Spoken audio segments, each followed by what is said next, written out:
Welcome everyone to the event Strong Women, Strong Economies, Unlocking the Potential of Women's Entrepreneurship in Africa. We have this very important topic today covered, organized by Global Perspectives Initiatives and the French Embassy in Germany. All of you, if you tuned in this afternoon, will know that this topic is of utmost importance. However, we also know that a lot of action is still needed, and that is why this session is hosted today. We have some amazing speakers with us this afternoon, and I would like to introduce them to you briefly, then give you a bit of a context and tell you what to expect this afternoon. So, with us today is Her Excellency Anne-Marie Descotes, Ambassador Extraordinary and Plenipotentiary of the French Republic to the Federal Republic of Germany. We have with us Dr. Ingrid Hamm, co-founder and CEO of Global Perspectives Initiatives. We have the pleasure to have with us as well Pauline Kölbel, founder and CEO of AfriProspect and She Equity Limited. And Angela Lungati, the co-founder of Akira Chicks and executive director of Ushaidi. And last but not least, we have with us Sharifa Tumusime, CEO and co-founder of Zimba Women. These amazing speakers will enlighten us today and discuss with you with regards to entrepreneurship, women entrepreneurship in Africa. So we're looking forward to hear more, to learn more, and to exchange, and more than everything, to also define actions that each and everyone who tuned in today can take in their work, in their lives. This event takes place in the framework of the Generation Equality Forum, which will culminate next week in Paris. So make sure that you engage, that you follow the Generation Equality Forum on social media, on the internet, and also to follow the happening coming up in the next week. And with this, I don't want to hold you long and let you wait for long for the actual conversations today, but just some housekeeping rules. So whenever you have questions, please feel free to raise them in the Q&A function. There's a Q&A function which you find in the bottom, right-hand bottom of your screen. You can use it, type in your questions, and we will select questions whenever we have the time for it. Especially at the end of the session, we will pick up some of the relevant questions that came up there. In case you have any technical issues, then please feel free to use the chat. We have a team following the chat, and they will try to help you and guide you whenever you need assistance. And those are the most important things to consider for this afternoon from a technical perspective. Myself, I'm Sansi Cissé, and I will guide you through the next 90 minutes. What can you expect? We will kick off the afternoon with opening remarks of Her Excellency. Then later go on with a conversation between Her Excellency Anne-Marie Descotes and Catherine Haye from the Bill and Melinda Gates Foundation. And then we'll hop into a discussion between Pauline, Angela, and Sharifa, the three speakers that I have just introduced to you, all around entrepreneurship. So those are the practitioners of the afternoon when it comes to engaging and empowering women entrepreneurs on the African continent. And then this will close and round up by an outlook and a summary of the CEO and co-founder of GPI, Dr. Ingrid Hamm. And this is what you can expect from this afternoon. Please listen in carefully, because that will allow you to also ask your questions, raise your points whenever you can and whenever you feel. So with this, and without further ado, I will pass on to Her Excellency Anne-Marie Descotes, Ambassador of France to the Republic of Germany, for her opening remarks. Her Excellency, the floor is yours. Thank you. Thank you very much, Mr. Sansi Cissé. Chère Catherine Haye, I think it's okay if I speak in French. Yes, you have the translation. Is it working? Okay. As I was saying, thank you very much, Mr. Cissé. Catherine Haye, Pauline Kölbel, Angela Lungati, Sharifa Tumusime, Dr. Ingrid Hamm, ladies and gentlemen. I would like to start with some remarks on the topic in itself, that is, strong women, strong economies. This is the reason why we decided to organize this meeting today, and the reason why you asked me to take the floor today for this introduction. Our topic is very important for us in France. It is one of the main topic that Emmanuel Macron decided to choose. He chose to make gender equality a priority for his 5-year term of office. Emmanuel Macron was elected in 2017, the year of the Me Too movement, in the wake of the Weinstein case. And this year made gender equality a priority. And that is why he chose it for his 5-year term. Access to education, health coverage, property rights, financial autonomy are all important issues in this context when it comes of gender equality. The recent legislative work carried out at the national level focuses on professional advancement and also on the promotion of women's security and empowerment in every respect. It is also a central objective of the Ministry of Foreign Affairs. Jean-Yves Le Drian is the Minister of Foreign Affairs, and he has described French diplomacy as feminist diplomacy. He took over a term that was coined, I think, by his Swedish counterpart. And using this expression, he wants to show that he is trying to deploy a number of measures to promote the role of women in the administration, particularly in senior positions, with the objective of achieving gender equality. But feminist diplomacy also means that we are taking into account what is happening with women in diplomacy and what role women can play in conflict resolution, because women are often the very first victim of conflicts and are frequently exploited in the course of these conflicts. And it is therefore necessary to give women a more central role.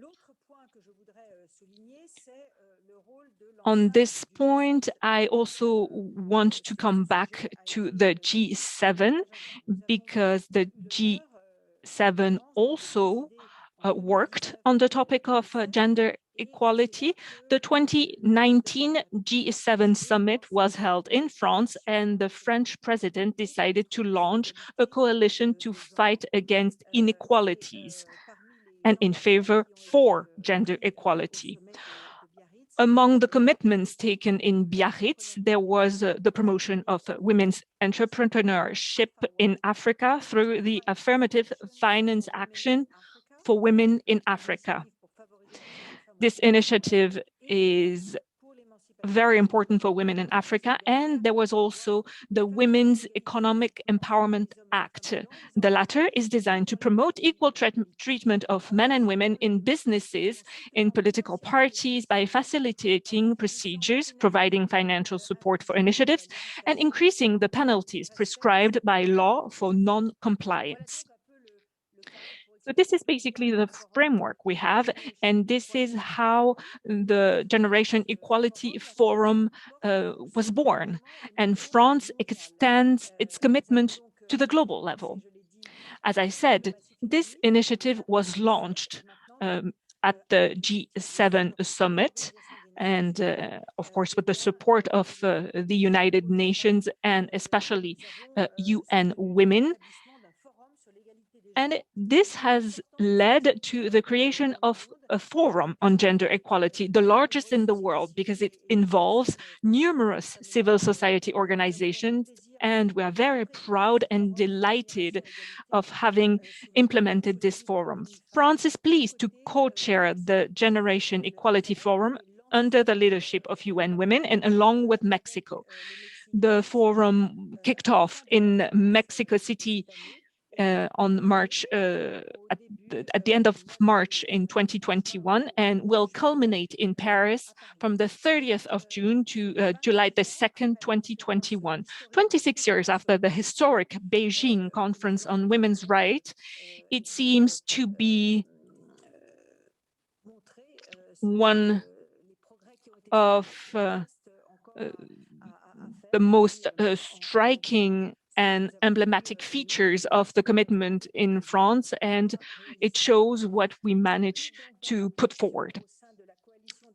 In addition, we are involved in the Action Coalition Bodily Autonomy and Reproductive Sexual Health Rights of a Generation Forum, and all over the world, healthcare workers have been mobilizing relentlessly for many months to fight against the COVID-19 pandemic while ensuring continuity of care. Women account for 70% of healthcare workers, and they bear the greatest burden of this mobilization. They're the most exposed to COVID-19 and to the virus. The place and the role of women in the healthcare sector is really a priority in the context of the health crisis. And our commitment to the coalition is relevant in this context. Germany, because we are working really tightly with Germany, has confirmed its dedication by leading another coalition, Justice and Economic Rights. This coalition also includes Mexico, South Africa, Spain, and Sweden. And we are very pleased to see Germany's commitment. We're convinced that with Germany's involvement in these issues, progress is possible within the framework of the coalition. In this respect, the dedication of the NGO GPI is remarkable. Thank you so much for your work. Indeed, they are focusing on economic rights and justice in the cultural and creative fields within an innovative format of discussion around concrete and measurable commitments and actions. The objective is to nourish one's own approaches, ambitions, and solutions in light of those of others. So we are basically seeing what the others are doing, comparing notes, and we will be very happy to hear from the speakers on this topic. There are 6 coalitions, and thus it creates a synergy between the different actors promoting gender equality from various countries, various structures, governments, civil society, international organization, private sector. More than ever, in order to provide a response to the global challenge of gender equality, we must unite in a multilateralism of action, as President Macron described it. As the pandemic intensifies, the threat of overturning decades of progress in women's and girls' rights, the forum aims at providing concrete and ambitious responses to recreate a positive dynamic. Our goal is to achieve major advances in women's rights within 5 years, thanks to the momentum of the forum. I would also like to emphasize that the preparation of this forum is truly a laboratory of initiatives. For the past year, 90 champions, including states, international organizations, members of civil society and the private sector have been meeting to identify concrete objectives and actions that should lead to progress by 2026 in the framework of the Global Action Plan for Gender Equality. Our first draft of this Global Acceleration Plan was released, and you probably know it was released at the forum in Mexico City in March. The final version will be unveiled at the forum in Paris. The pledges that will be presented in this plan will focus on 6 areas of action, matching the 6 coalitions. Let me remind you, gender-based violence, justice and economic rights, bodily autonomy and reproductive and sexual health rights, feminist action for climate justice, technology and innovation for equality between women and men, and feminist movements and leadership. So you can see that we have a great deal of topics, of ambitions, and we are convinced that gender equality is an essential struggle in all these areas for which we must take concrete actions with ambitious and tangible advances. I think this is very important to be able to measure the advances that have been made. And of course, to work together to move forward. And I would like to thank you all for your commitment to this fight. Thank you for your attention, and I'm very happy to be part of the debate. Excellent. Thank you so much for the opening remarks. Thank you for also setting the frame for this conversation, also showing us the importance of the French government when it comes to this topic, but also how multilateralism is actually a way to do change and make change happen when it comes to the topics that we discuss today. I would like to keep you on the stage and also invite Catherine Haye to the conversation. Catherine Haye is the Deputy Director for Gender Equality at the Bill and Melinda Gates Foundation. Catherine, can you give us a quick hello so that we know that you are also with us now? Hello. Hi. Hello. Hello, Catherine. Nice to see you. Nice to have you. We are very much looking forward to your insights as well. You are an expert in the sector when it comes to women empowerment, specifically also when it comes to economic inclusion, also financial inclusion, decades of experience when it comes to the topic. So having heard now what the ambassador just said, I would like to ask you, it is clear that the pandemic has hit millions, and according to different studies, the pandemic has hit women disproportionately hard. Some studies say that 1 in 20 women lost their job globally. So from your perspective, where do we stand now after 1.5 years of such a situation, and against the backdrop of all the efforts that are being made that were just also mentioned by the ambassador regarding economic and financial inclusion of women? I know it's a big question, but maybe you can at least try to give us a short answer.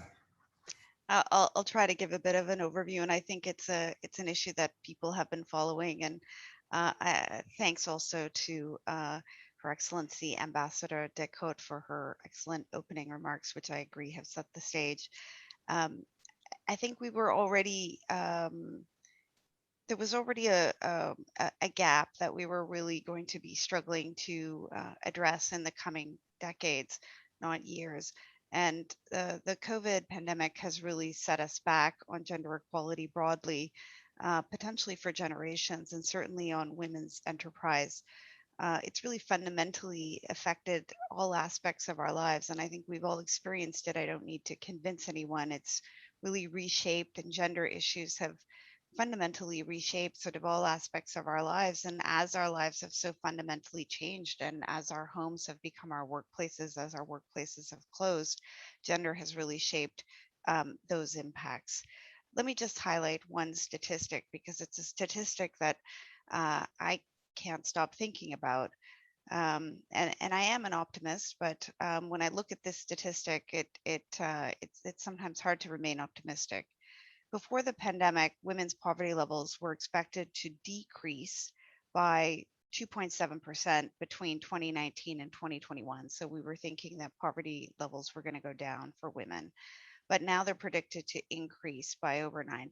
I mean, that's a pretty shocking statistic. And when we talk about numbers like that, global women's poverty levels, it can be easy to talk about 9%, to talk about 2%, and to forget the real people that are behind those numbers.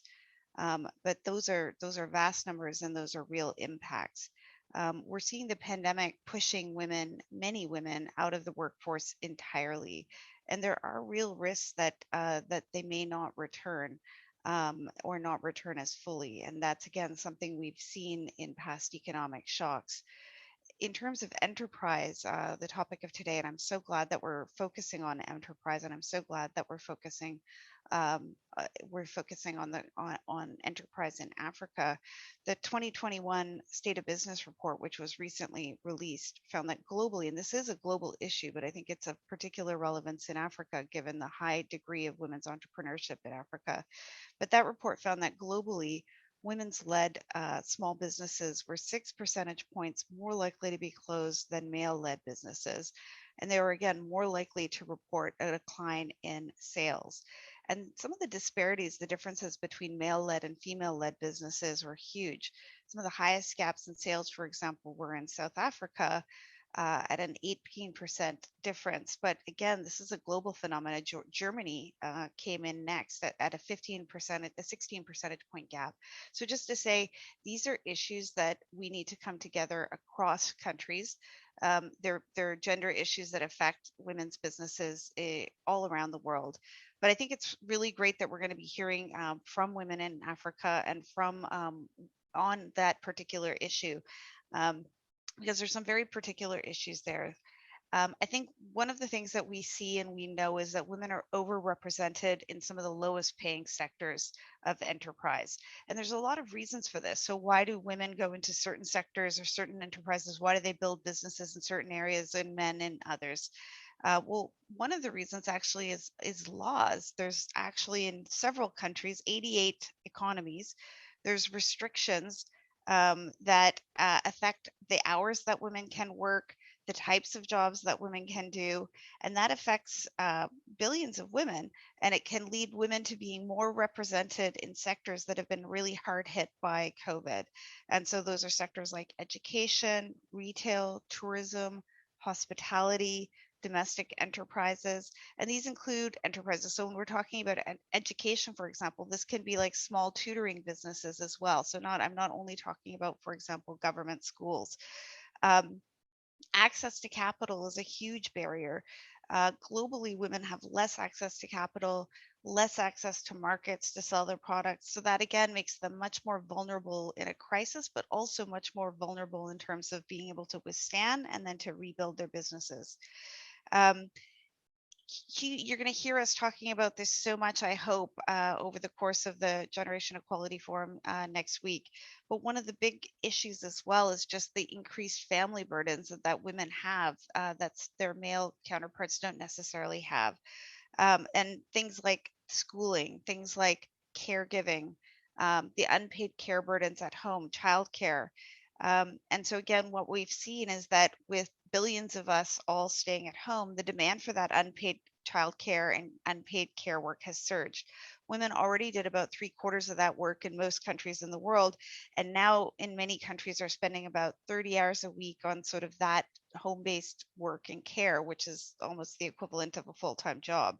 So we know also that when your unpaid care work increases, your ability to be doing paid work, your ability to be running an enterprise, your ability to be in the paid labor force goes down.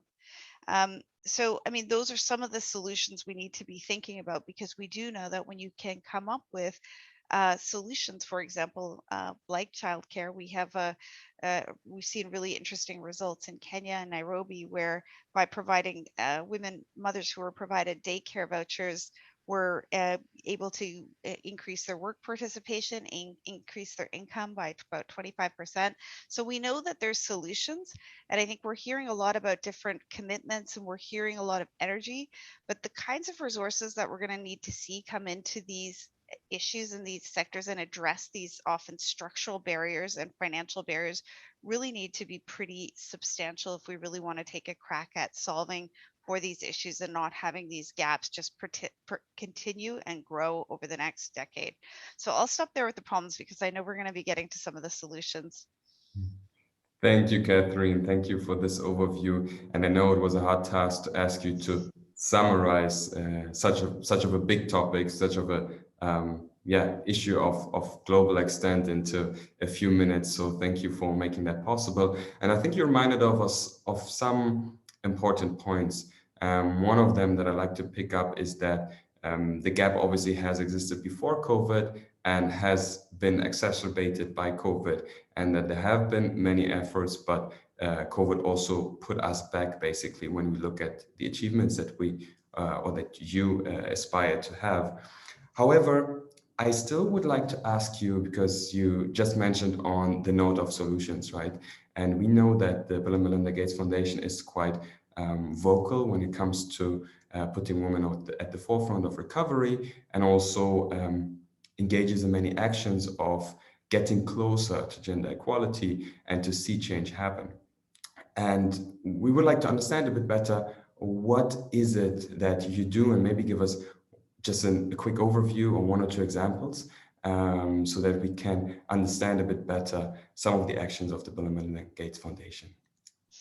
Oh, sure. I'd be happy to. So the Bill and Melinda Gates Foundation, we have a relatively young gender equality strategy, and the areas that my team and I work on include gender data. So trying to get and improve and work with governments and researchers and in-country statistical offices to get better data on things like women's work.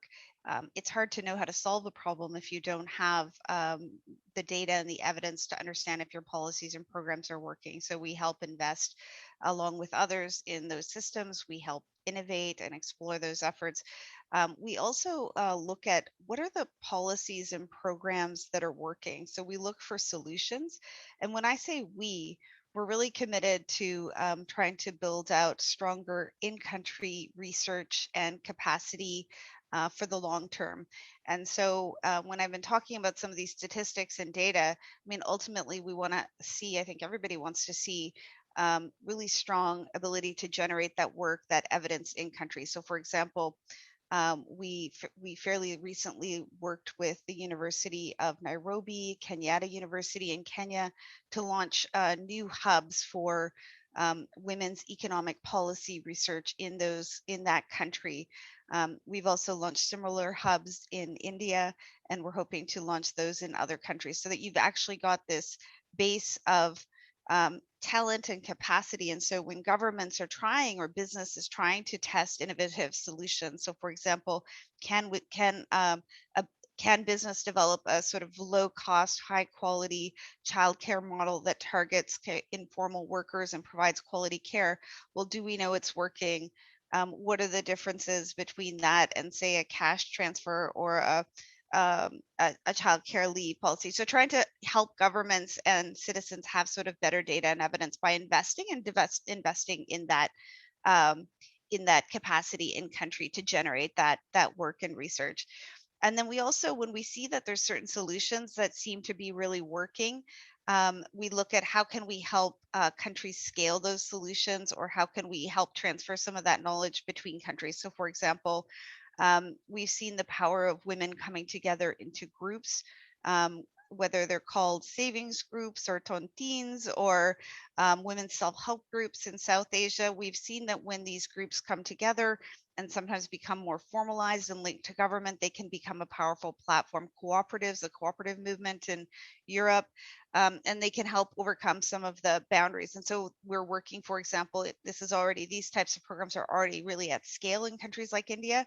We're working with the government of Nigeria, the Ministry of Women's Affairs, and the World Bank to look at how do you scale a national program of women's groups in Nigeria. So we try to be there as a investing in the research, in the monitoring and the innovation. I think that's where philanthropic capital can help combine with government resources, with investment, other types of investment, to really help with the learning and innovation. So that's the kinds of things we do. And so when I talk about data and findings and solutions, that's where it's coming from. Thank you, Catherine. Thank you for this input and shedding a bit light on the work that you do with the Bill and Melinda Gates Foundation. It's quite interesting. Obviously, the data question is one that came up more and more in the past years, which I find very important on many subjects and topics that we have, to understand them actually, and also understand the measures that philanthropic organizations, governments also take. I think this might be a learning for everyone who's here with us.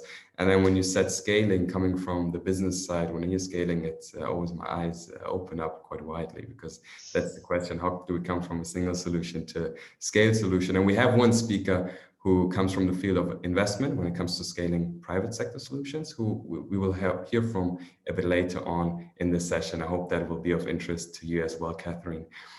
And to come to a closure of this first conversation of the afternoon, Excellency, I have one question to you, and also to, let's say, the future of the French, German, European, and African relations. As we've heard in your opening remarks, gender equality is at the heart of the French government. And you also gave us examples. When it came up, it was the Me Too movement that put more attention on the topic. And then you also look deeper into issues apart from those that were discussed then, but also economic empowerment, financial inclusion, et cetera, et cetera, et cetera. So the question that comes up, obviously talking today about Europe and Africa, and the big topic today is actually Africa, but you being here on the European side, can you imagine that in the future collaboration that happens between the continents, that gender equality could be a major topic, and also making it a peer-to-peer learning, so learning also from each other both ways instead of only one way? If you could give us a...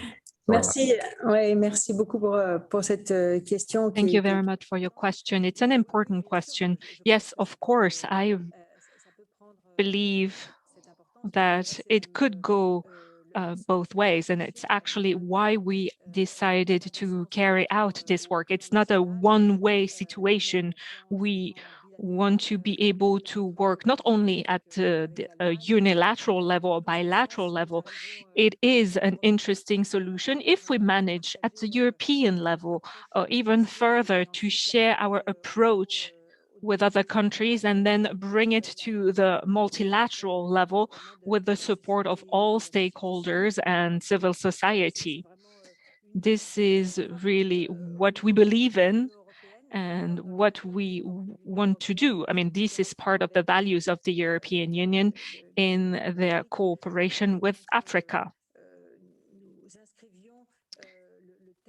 Today, the topic, the central topic is gender equality, and especially financial rights, economic rights, as we've seen it before, because we know it's an essential dimension for women in these countries. It is one of the criteria that is most important to us, because we see that it is a tool that we've been using in France and in Germany as well to empower women. I think we need to empower, economically speaking, financially speaking, these women, and create an environment, a favorable environment for these women, a fertile breeding ground for companies, for enterprises. This is a topic that I've already discussed here with some other colleagues, with the ambassadors of African countries, and I've invited them actually here in Berlin at the beginning of July to meet and to discuss and to debate on how we can solve some of the issues and how we can go further when it comes to this topic. At the beginning of 2022, we're going to preside the European Union, and that is why we want to carry further this message of this cooperation between the European Union and Africa. And we will focus on access for women to the labor market, to production, but also to being entrepreneurs, and give the opportunity to women to take advantage of reforms that are happening in their countries, to be stakeholders on the labor market. And this is why we need an action that is both broad and coordinated, because it is not only changing mentalities, but it's also creating frameworks that will allow for these women to have their rights recognized and give them more visibility in the economic and development actions of their own countries, as Catherine was mentioning earlier. Because in many countries today, in many economies, there are limitations for women. Not all sectors are accessible for women, and this is very problematic. And there is also very little access to land ownership, to credit, and this is also limiting the access of women to labor market and to the economy of their countries. And I would like to add also the question of health and education. This is something that is happening even before all the rest, to allow for women to empower themselves. First of all, they need to have proper education. We need to reinforce the efforts for access for young girls to education, but also to health, because there is no education without good health. And it is oftentimes women who play a very big role in this sector. And again, we've seen it in the context of the pandemic. We've seen the essential role, the frontline role that women played in this action. Thank you, Excellency. Thank you for answering this question from your perspective. And I really want to pick out one point or highlight one point that you mentioned, the conversation that you are also going to have with your African colleagues, the ambassadors that are here in Germany on the topic, on the subject. We're wishing you a lot of success with this and fruitful exchanges, of course. And with this, Excellency Catherine, we thank you very much for the first conversation of the afternoon. To the audience, please feel free to use the Q&A function. It is your chance today to exchange, to ask your questions to all these amazing women that we have on the panel today. And I think it's not every day that you have such a great panel, such great panelists in front of you. So please utilize the chance today. Thank you. And with this, we start with the second discussion of the afternoon. And we announced it before, the second discussion. We have three amazing speakers, practitioners who work on the African continent, especially when it comes to entrepreneurship, women entrepreneurship. And I'd like to mention their names once again. Pauline Körbel, founder and CEO of AfriProspect and Equity. Hello, Pauline, and we're looking forward to talking to you just now. We have Angela Lungati, co-founder of Akira Chicks and executive director of Ushaidi, and Sharifa Tumusime, CEO and co-founder of Zimba Women. Welcome to the panel. Thank you. Thank you for having us. Great. I hope you're feeling well. I hope you're ready for the next 40 minutes for an engaging conversation. We have questions for all of you, as you know, but of course we have to start somewhere. So I would like to start with you, Pauline. You are investing in entrepreneurs, so you are really doing what so many people talk about.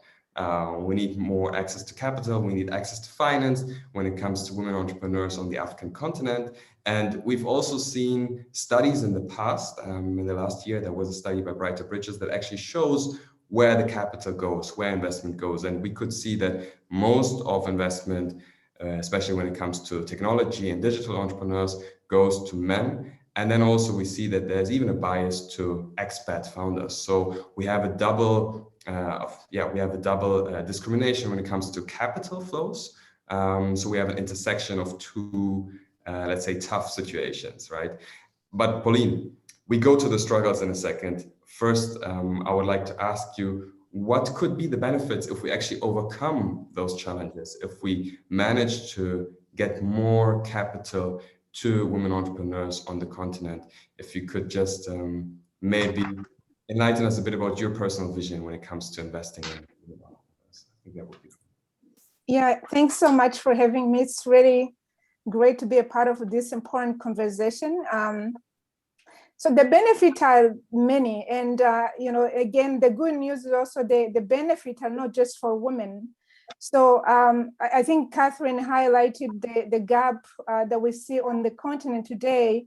So we're talking about 42 billion funding gap on the continent, and this is actually it doesn't make sense because on the one hand, the African continent is a continent where you see more women becoming entrepreneurs comparing it to the rest of the world. And also women actually reinvest 90% of their revenue in the sector that benefit the community and the society. So the whole trickle down effect is actually very true. And I give you an example. I like to give specific examples. So we started Share Equity last year in May, exactly motivated by the need to close this gender funding gap. And of course, realizing we cannot close it alone. We need partners, and we need to be working together to make it happen. So since May, we invested in 6 companies via Share Equity. And those 6 companies, we just did like an overview, like impact report that demonstrated that those 6 companies have impacted close to 13.5 million people on the continent. And they have contributed to 16 SDGs. So we all know there are 17 of those. So at the end of the day, it's very clear that if we want to basically,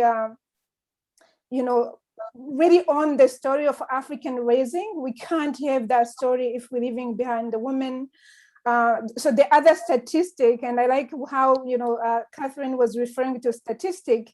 For me, another statistic that makes me uncomfortable is knowing that actually on African continent, we could be adding 316 billion USD by 2025 if we were to close the gender funding gap. And again, so if you look at, I think the GDP of South Africa is somewhere around 350 billion.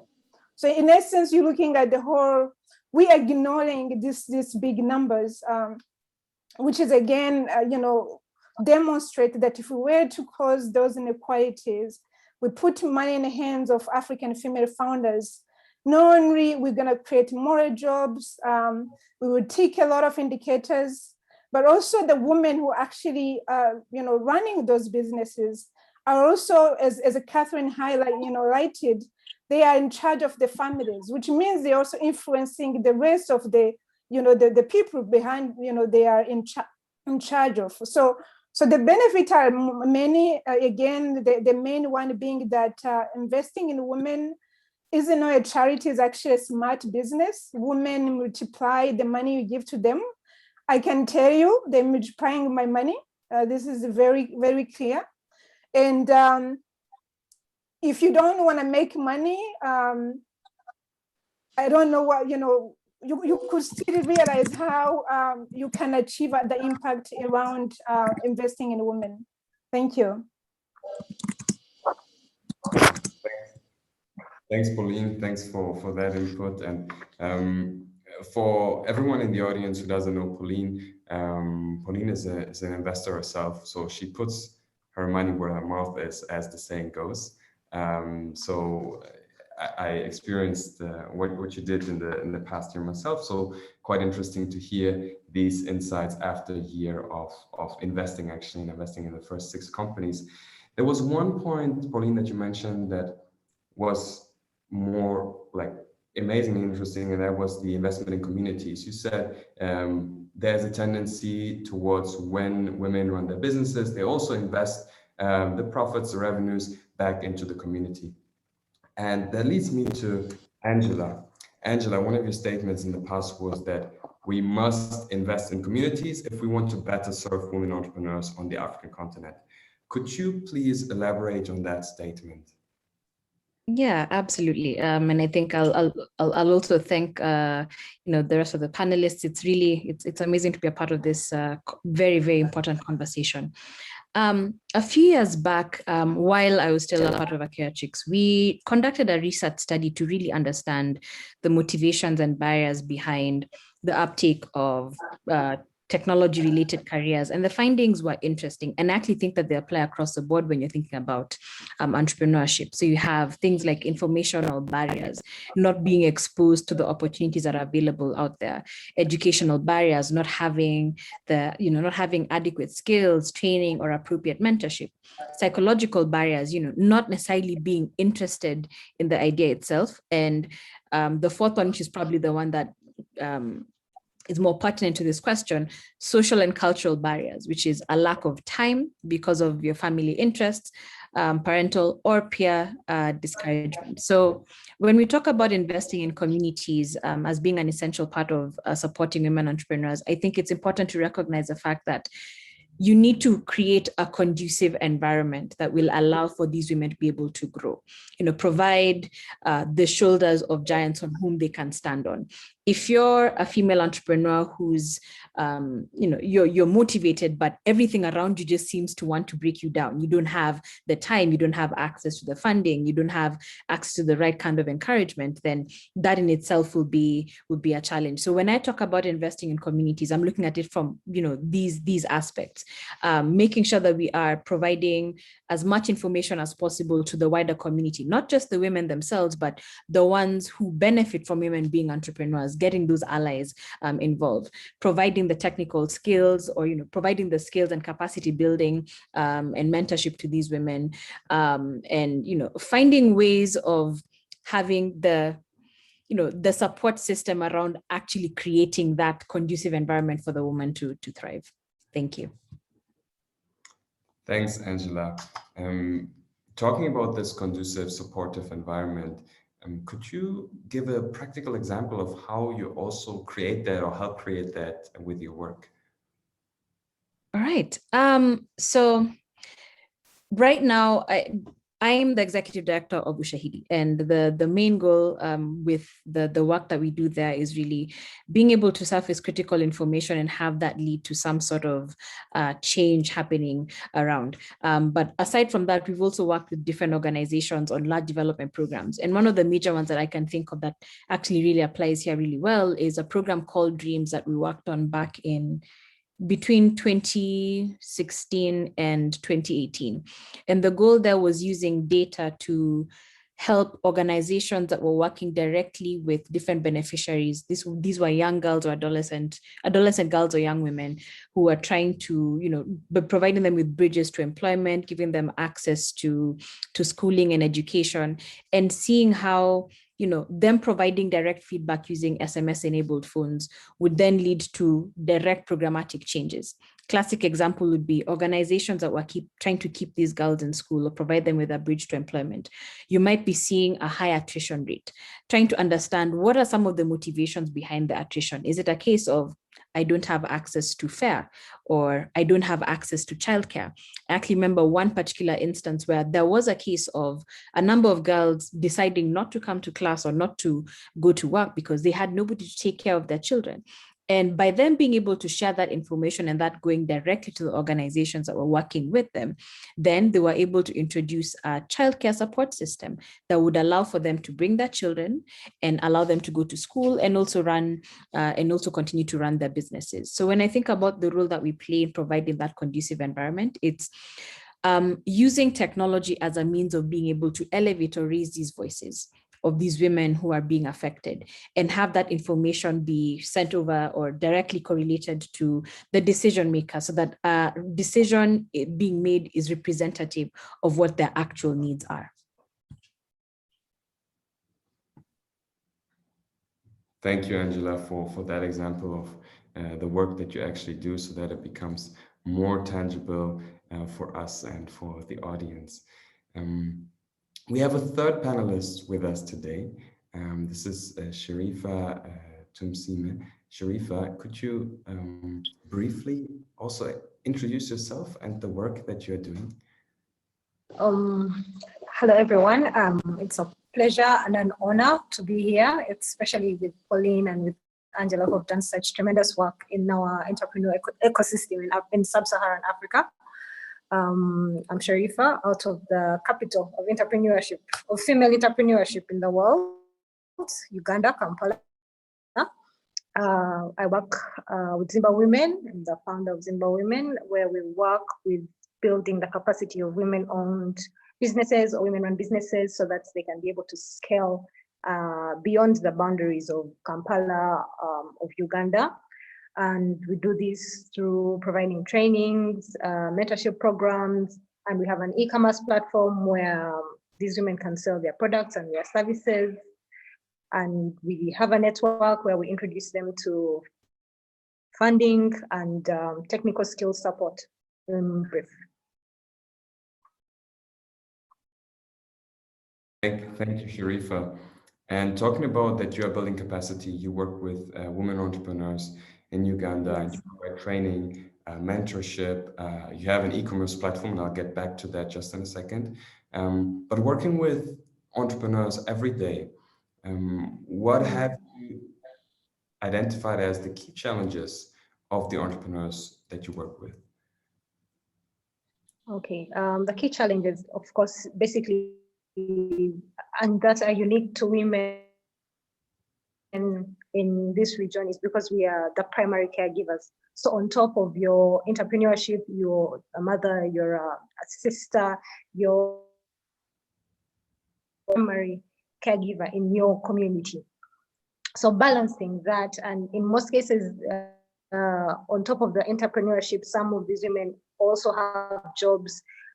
They're also going to school. So it's a bit of a struggle balancing so many things so that you can cater to all of these many things that you serve to. So that has been the biggest challenge. And then of course, there's a lack of networks. Access to finance is very difficult, especially for women. To access things like loans, you have to have some form of security, that is property, and women here rarely own property. It's just recent that women started inheriting property so that they can then use that to access more capital. We have very stringent policies around businesses and starting businesses. We have a very stringent tax regime.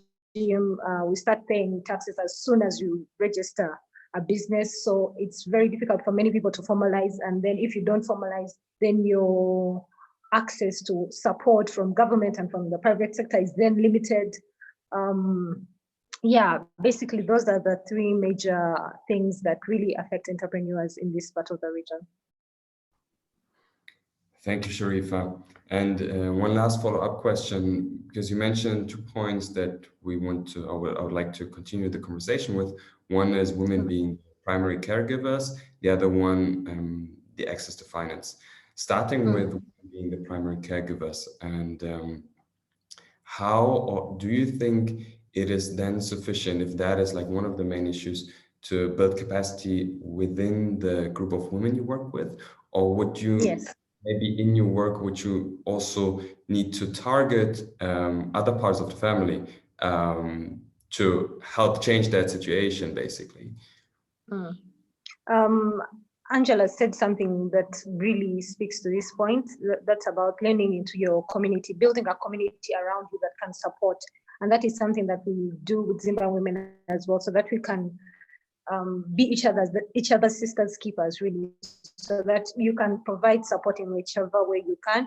And of course, we engage with the partners and the other members of the family of most of these women, especially their partners, their spouses, so that they can understand the burden that is on these women. So when we have trainings, especially trainings regarding finances, we really encourage the women to also engage with their partners so that they can attend these trainings, so that they can really understand that this business is not just for this woman, it is there to support the family at the end of the day.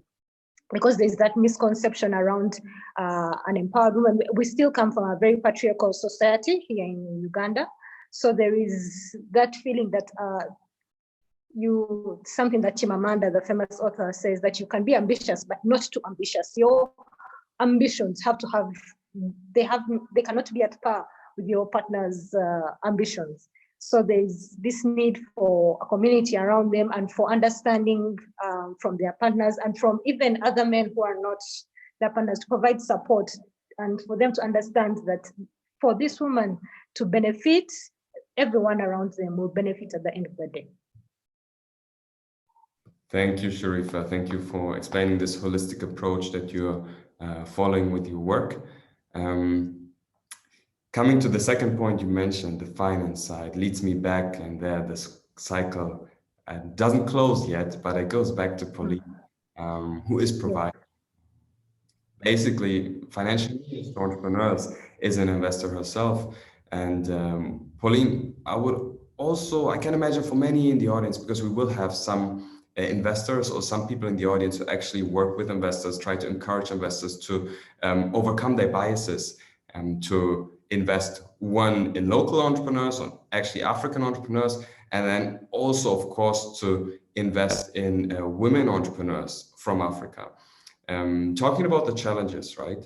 There could be the notion that investors say, look, I'm facing those entrepreneurs, women entrepreneurs are facing all these challenges, and this entrepreneur wants to have their return on invest, right?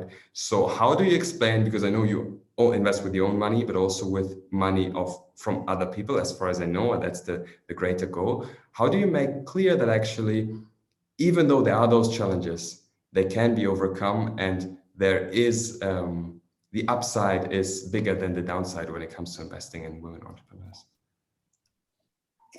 Thank you very much for that question.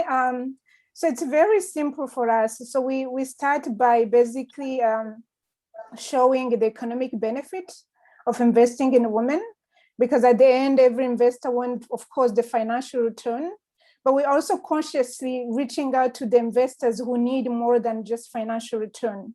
So I'm talking about impact investors, the one who want to make money, but also while making money, they're impacting the community. And the best way to do it is really to give specific example, because I think one of the challenges we face on the continent, there is over, coverage about the negative stories, right? So a lot of people just hear about negative story. And then even though when I was talking about share equity, I mentioned the impact. I think also us, we tend to highlight more impact, and people think, oh yeah, this is something nice you're doing.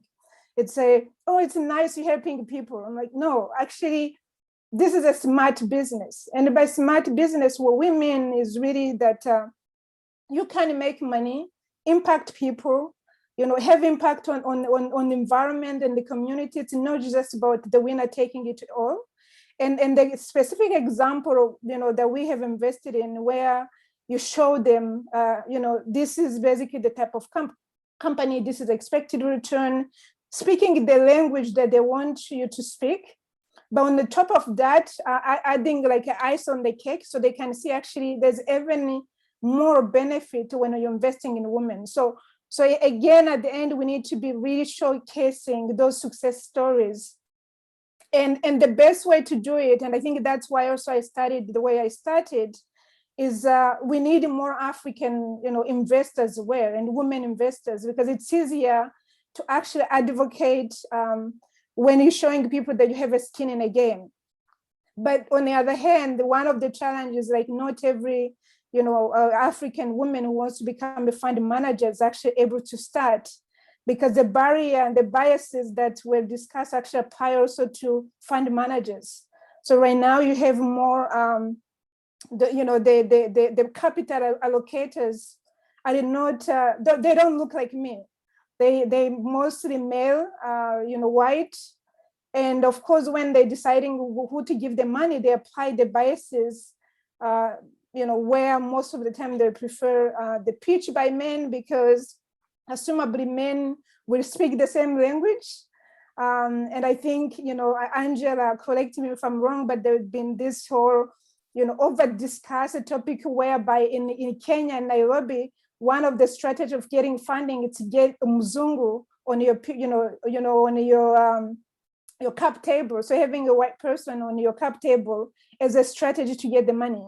So one would say, why are those entrepreneurs doing this? This is not smart. But at the end of the day, entrepreneurs are innovating to find a way to get the money, because they realize the reason they're not getting the money, it's not because their business are not good.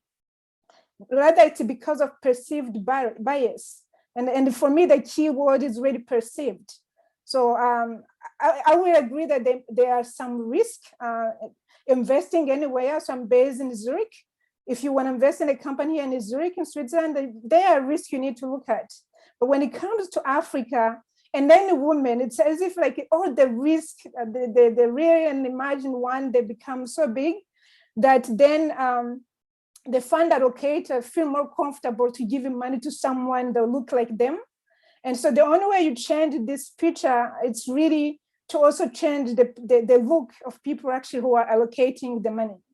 I can go on and on, but I stop here. Thank you. Thank you, Pauline, for being clear and honest as usual, and also telling about your experience. And I think your company, Share Equity, can actually be one of those cases where people see that there's more than just this perceived risk, but there's actually success. I think the 6 companies are going quite well that you have invested in the past. So I hope it goes on in the same spirit in the future.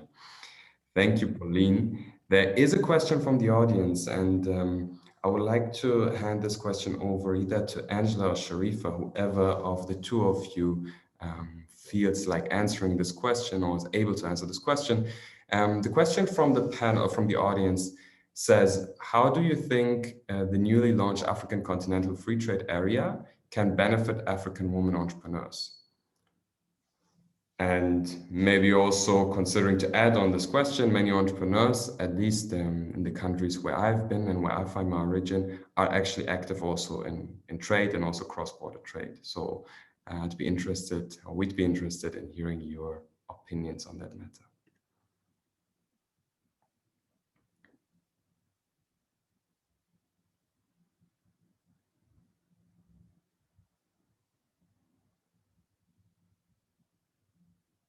Sharifa, I'll let you take that one.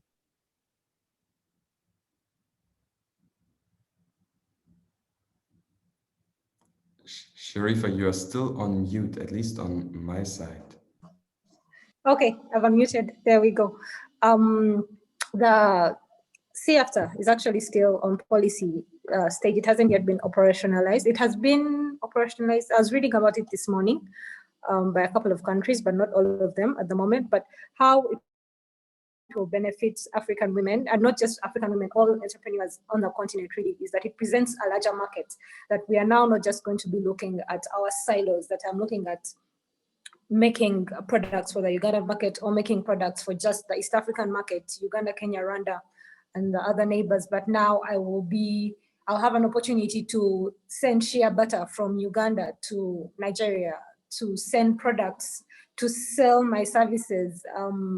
Anyone working in Uganda, right now, a lot of our tech people are actually working for companies that are not based in Uganda. So that will help as well for anyone who has a business around technical services, and that they can provide that to the other African countries. So it will help in that way in regards to the policies and the restrictions that have been there, but then it has to be followed by infrastructure that will enable logistics to move across these countries. So at the moment, there's that comparison. It's easier to move a container from, let's say, it's easier to get a container from China to Mombasa than it is for me to get that container from Mombasa to Kampala or from Mombasa to Congo.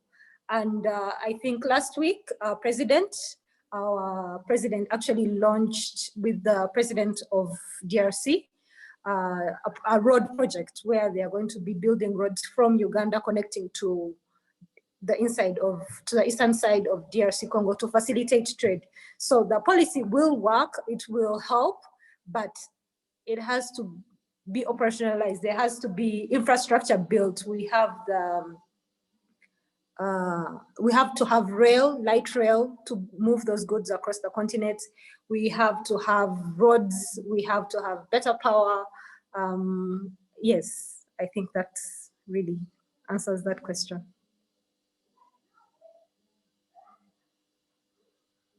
And talking about trade, there's obviously, when we look at the past year, there was a halt in many cross-border trade activities, even though it was only for a short time due to the COVID pandemic and the current situation. And then if we now look at rebuilding the economies after, hopefully soon after the COVID pandemic, how do your visions look, or how might your work change after this experience of COVID-19 throughout the last 18 months? Is there anything that has changed your work or that will make your work different post-COVID, rebuilding or helping, supporting the rebuilding of the economies in which you work in? And I make that an open question. So whoever of the three of you wants to pick that up can pick it up first.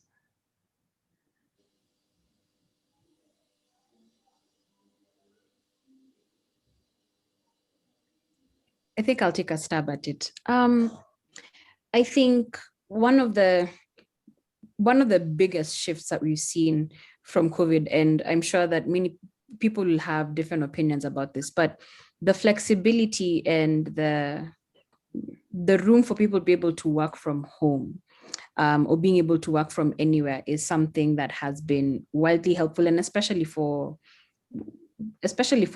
women. You know, it provides it's a tricky balance between taking care of your the home caring abilities while also still being able to work while not having to move around as much. I know that there's also the other end of the spectrum where, because of the weight, you know, the mental load of having to take care of the home, for some it's probably been on the extreme end. But that ability to be able to work from anywhere and not being forced to choose between some of your responsibilities is probably something that's worth exploring. I know it also has a direct impact on different costs, whether it's costs of transportation, the costs of administrative costs in terms of rent, etc. So that for me would probably be one of the things that needs to be explored further, and probably something that will help to scale up. Thank you, Angela. Thank you, Angela. Again, referring to the audience, it's your last chance to ask questions. We're coming slowly to an end of this conversation. I see that there is another question, but for those of you who still want to raise your questions, now is the time. And I'm picking up the question that is there right now in the Q&A function, and it says, what can German and European policymakers and governments do to contribute to empowering African women in entrepreneurship? And I hope this question actually comes from a policymaker. So to the panelists,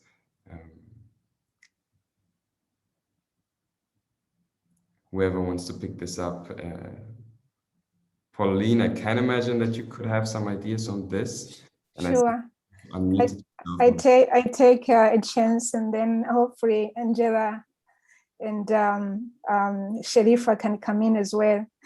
From investment perspective, I think there's a room to see how the DFIs, so the development funding institutions, can become catalyst to actually change the faces of capital allocators.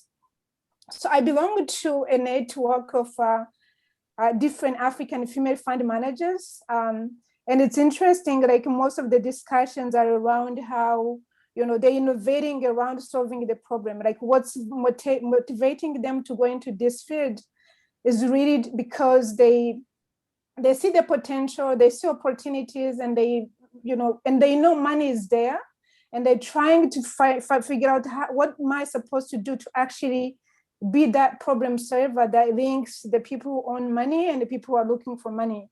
Unfortunately, most of those fund managers have not been investing for a long time. They don't have like a 10 years investment experience that are required if you were to set up a fund. And I know there are different conversations around how to accelerate the first fund managers, but also I know the different DFIs just increase the pledge towards investing in women.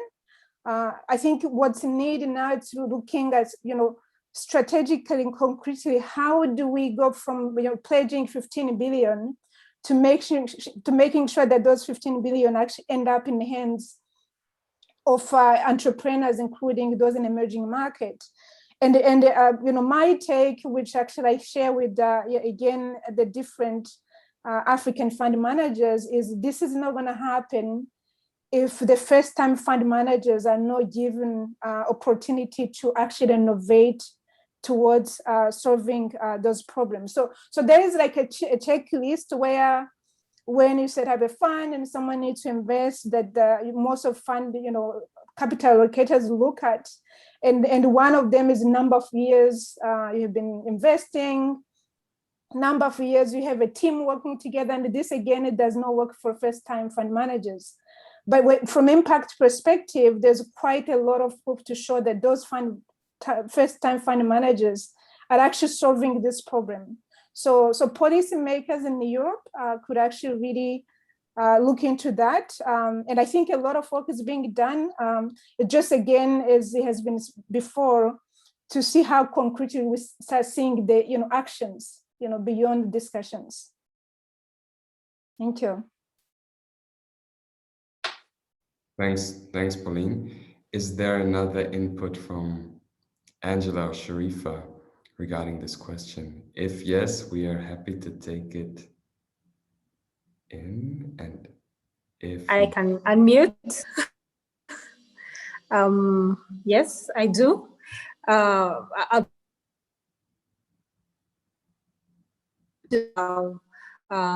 The issue, the pandemic is really ripping through. We have the second wave in Uganda right now, and we're under lockdown. And I think it is imperative and urgent that Africa is not left behind in the vaccination, because what I see is going to happen is for the rest of the developed world, Europe and America, to be vaccinated, and we will be left crippled without the vaccines. And right now, we have just 3%, if I'm not right, if from the last time I checked, of the continent vaccinated, in contrast to Europe, that is almost at 50%, America, that is approaching 70%. And this inequality is going to pour over, it's going to spill over, its effects are going to spill over onto the economy as well. So that is number one for policymakers. And then two is to have policies in place that can foster and nurture business-friendly entrepreneurial ecosystems in Africa.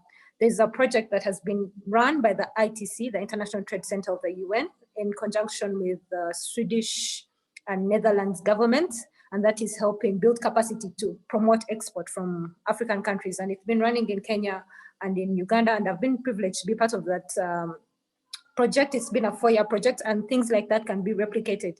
It's been done for digital, for economy, for coffee, so for different sectors of the economy, fisheries. So things like that can be looked at and be scaled up to different countries, to different sectors. There can be others that are specifically focused to women, such as she trades, connecting women in women entrepreneurs in Africa with women entrepreneurs in Europe. That is something that has shown remarkable impact in the space that I'm working in. Thank you. Thank you for bringing in this point. Also, again, with COVID and how vaccines will also play a role when it comes to, let's say, economic activity, and also basically power, and of course also health. But to bring that into that conversation, I think that was a very valuable input. We're almost at the end of the conversation, and I would love to bring in one last question, because it seems to come from someone that we all want to have at the table, and that is a first-time investor in Africa, women or female entrepreneurs. And the question is, are there any resources for small first-time investors to get information on getting involved with promoting entrepreneurship? The question comes from Rashida, and I would love one of our panelists to answer the question just briefly, and maybe take on the discussion also after this panel, because that's what we want to also foster with those conversations, to motivate people actually to come and invest in women entrepreneurs on the continent? So maybe just a brief answer, and then let's pick it up after this session. I can take it. Yeah, so there are different networks of first-time investors. There are also different angel investors networks. So I'm happy to basically liaise with you after the call to share some information. But they're quite different networks that, yes, you can tap into. Yeah. Thank you. Thank you.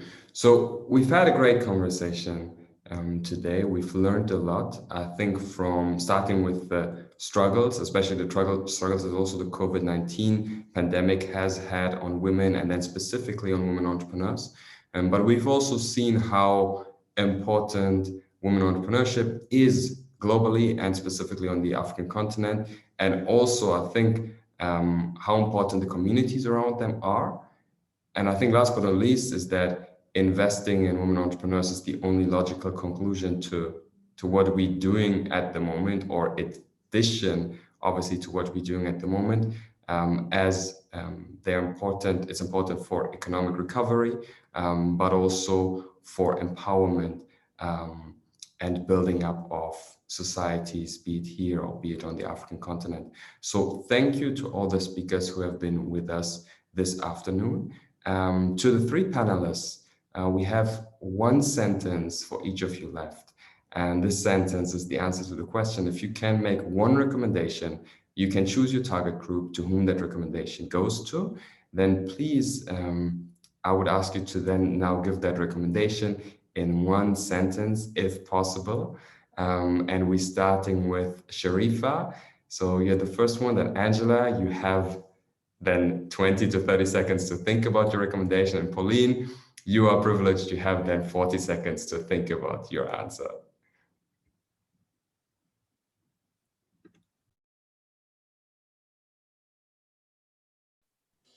I wanted to recommend an investor community that specifically invests. First, check in women founders. Go to firstcheck.africa. My sentence is two sentences, but very short sentences. One, talk to African women. Two, invest in African women. All right. Angela. All right.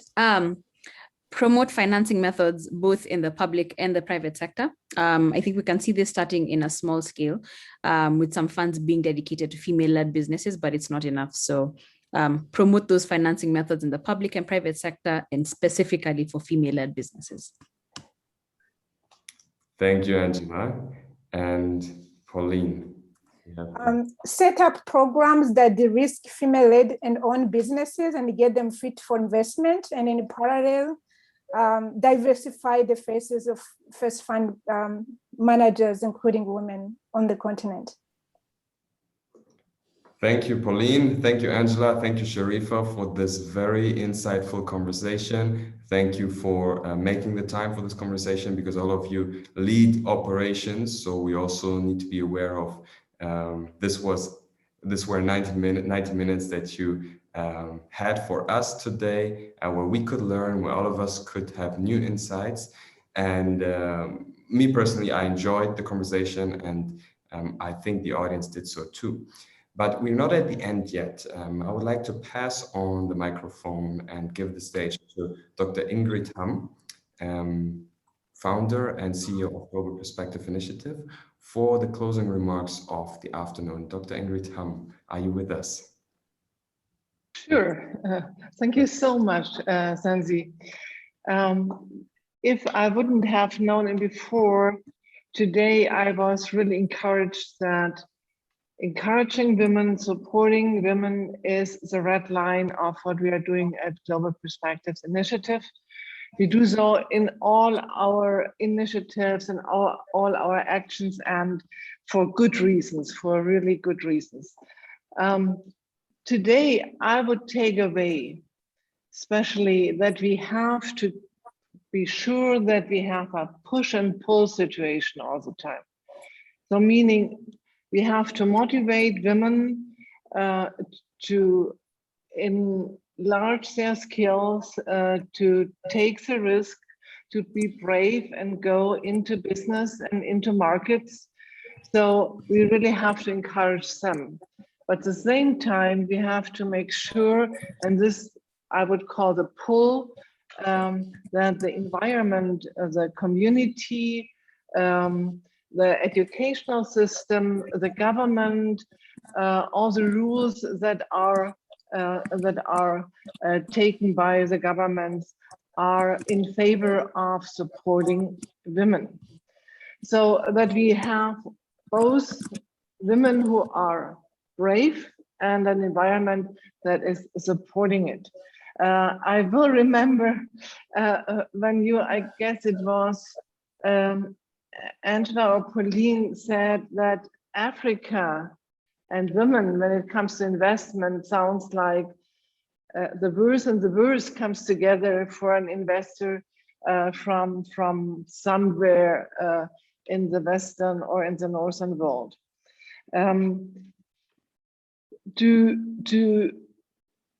To come along with what we want to do in encouraging entrepreneurs among women is we have to change the mindset, and especially the mindset of the man more than of the women, and especially the mindset that is graved into the culture and graved into the investment sector, especially. There are men in the banks, there are men in the private equity sector.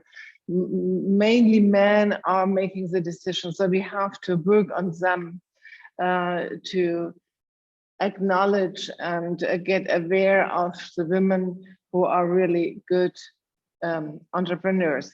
And that's what had been underlined today. Again, it's not that you should encourage women because they are women.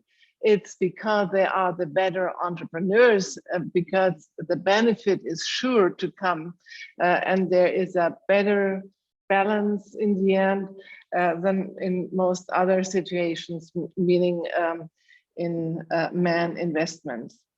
So everybody benefits when we invest in women in any perspective.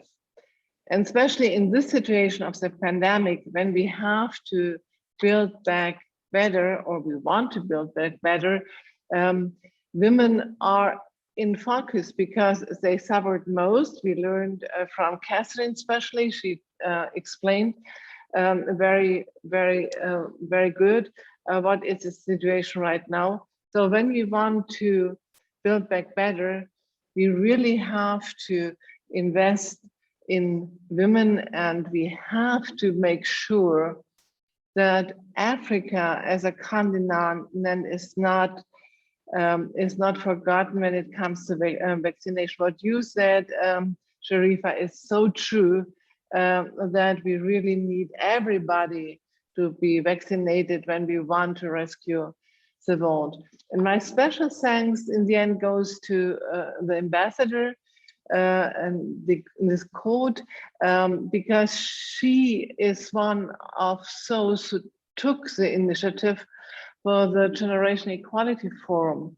And France is very, very much engaged in it.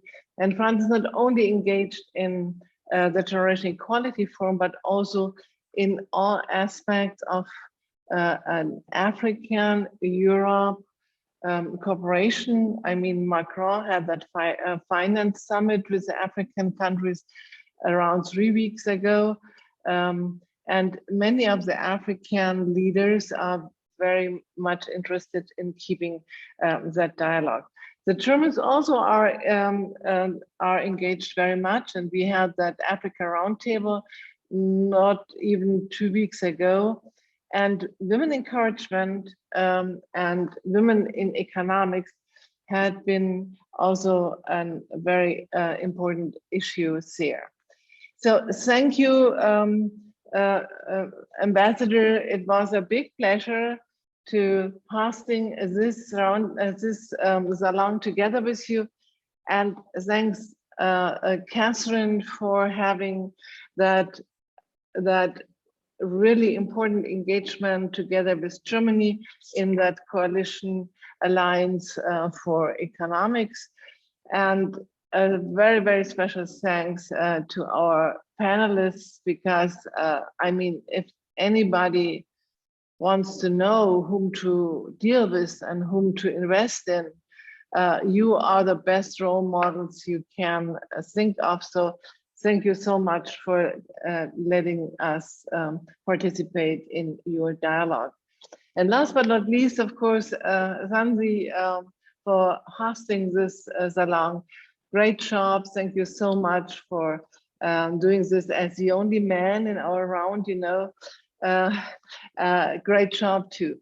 So with this, I would like to say goodbye to you.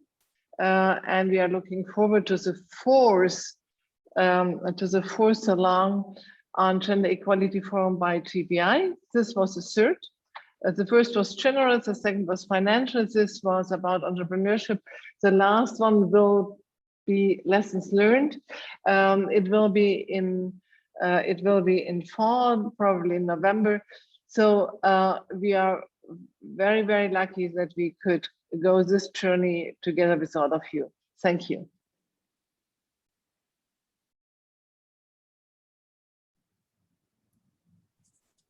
Thank you very much. Merci beaucoup. Thank you. Merci beaucoup. Thank you. Thank you very much, everyone. Thank you, Dr. Ingrid Tam. Yeah, thank you. Merci, Monsieur Cissé. Merci. Bye-bye. Thank you. Everyone Bye. in touch, please follow GPI on social media, and then you can find out more. And also, don't forget about next week, the Gender Equality Forum. You can follow it on social Yes. media. Yes. Thank you, everyone. Bye. Thanks, everyone. Bye. Bye. Merci. Bye-bye. Take care.